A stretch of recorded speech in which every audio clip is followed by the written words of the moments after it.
नमस्कार मित्रांनो, आज आपण माहिती करून घेणार आहोत होळीची कथा.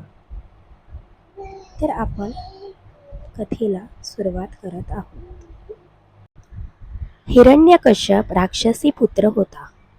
त्याने तपश्चर्या करून ब्रह्माकडून वरदान मिळवलेले होते. हिरण्यकश्यपने जेव्हा पृथ्वीला पटली नेण्याचा प्रयत्न केला, तेव्हा विष्णूने वराह अवतार धारण करून त्याचा नाश केला. त्यामुळे भडकलेल्या हिरण्यकश्यपने विष्णूचे आपल्या राज्यात कोणी नाव घेऊ नये असे सगळ्यांना बजावले. हिरण्यकश्यप स्वतःला श्रेष्ठ समजत असे आणि देवतांविषयी त्याला अतिशय तिरस्कार होता. पण त्याच्याच घराण्यात जन्माला आलेला त्याचा मुलगा प्रल्हाद हाच मोठा विष्णुभक्त निघाला. प्रल्हाद बालपणापासून विष्णूचा, नारायणाचा परमभक्त होता. प्रल्हाद दिवस रात्र विष्णूच्या नावाचे नामस्मरण करत असे. नेमके हेच हिरण्यकश्यपला मान्य नव्हते. त्यामुळे त्याने प्रल्हादाला त्यापासून परावृत्त करण्याचा प्रयत्न केला. सगळे उपाय करून थकलेल्या हिरण्यकश्यपला त्याची बहीण, जिचे नाव होलिका होते, ती म्हणाली, दादा, मला तुझा हा त्रास बघवत नाही. मला अग्निदेवांकडून असा वरदान आहे की मला आग जाळू शकत नाही. मी प्रल्हादला अग्नीत घेऊन बसते. मला वरदान असल्यामुळे मी जळणार नाही, पण तो जळून खाक होईल.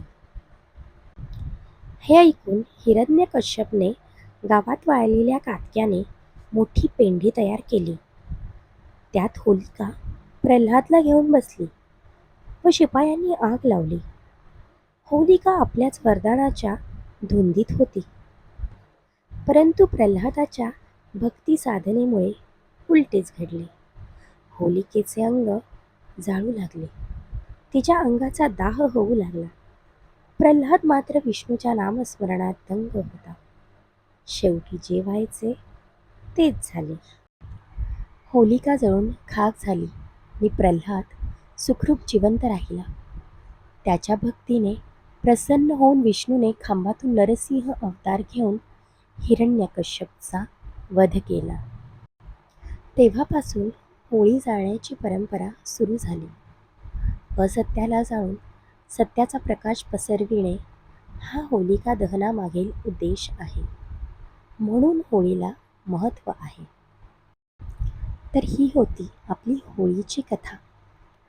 अजून नवनवीन कथा ऐकण्यासाठी माझ्या चॅनलला लाईक, शेअर, सबस्क्राईब करायला विसरू नका. अशाच नवनवीन कथा घेऊन तुम्हाला पुन्हा एकदा मी भेटेल.